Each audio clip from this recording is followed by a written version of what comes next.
किसानों की विभिन्न मांगों को लेकर और न्यूनतम समर्थन मूल्य की कानूनी गारंटी और किसानों की संपूर्ण कर्ज मुक्ति के समर्थन में संयुक्त किसान मोर्चा ने राजभवन तक मार्च किया और राज्यपाल के माध्यम से राष्ट्रपति को ज्ञापन सौंपा।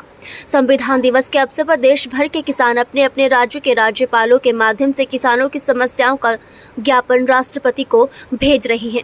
इस अवसर पर किसान नेता राकेश सिंघा ने कहा कि किसान स्वामीनाथन आयोग की सिफारिश के आधार पर सभी फसलों के लिए न्यूनतम समर्थन मूल्य की गारंटी, किसानों की कर्ज माफी, बिजली संशोधन विधेयक 2022 को वापस लेने सहित 8 मुख्य मांगे कर रहे हैं।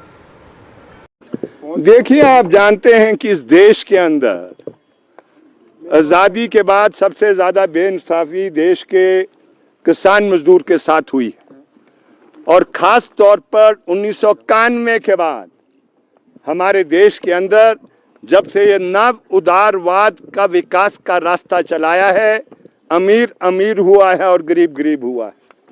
आप जानते हैं कि हालात देश के अंदर और हमारे प्रदेश के अंदर इस प्रकार के हो गए हैं जहां पर मजबूरी में किसान आत्महत्या कर रहा है।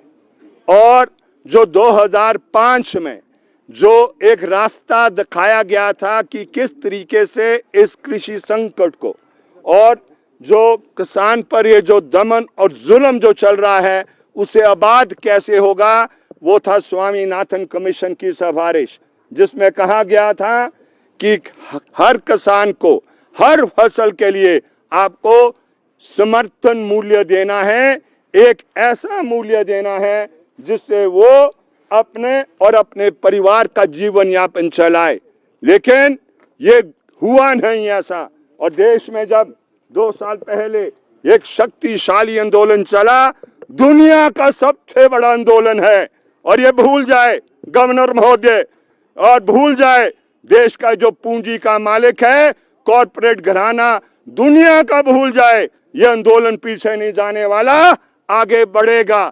ये जो धोखाधड़ी किसानों के साथ की, दीन कानून वापस आपने बेशक ले लिए, लेकिन जो न्यूनतम समर्थन मूल्य देश में घोषित होना था और ना देने पर जो कानूनी अपराध होना चाहिए था, वो आपने किया नहीं है। और इसलिए हिमाचल प्रदेश में और देश में यह आंदोलन चलेगा और जोरदार तरीके से आने वाले समय में ये चलने वाला है। इसलिए आज हम आए हैं ये गवर्नर महोदय को बताने के लिए कि माननीय देश के राष्ट्रपति महोदय को समझा दे कि काल्पनिक दुनिया से असली दुनिया में आए वो, और जो वायदा किसानों के साथ किया गया है उसको वो पूरा करे।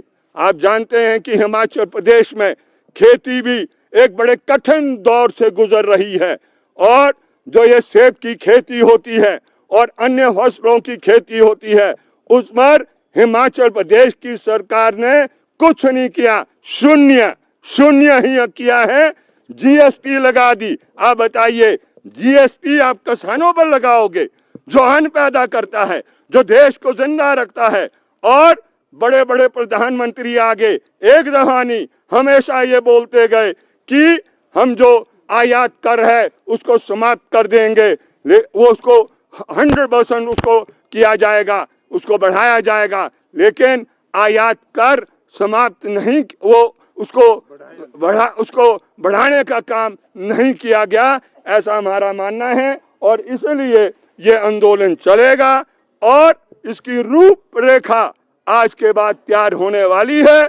और अगर दिल्ली की ओर भी कूच करना होगा, संयुक्त किसान मंच जो भी निर्णय लेगा, इस दफा हम बिल्कुल ऐसा नहीं होने देंगे जो पिछले दौर में हुआ।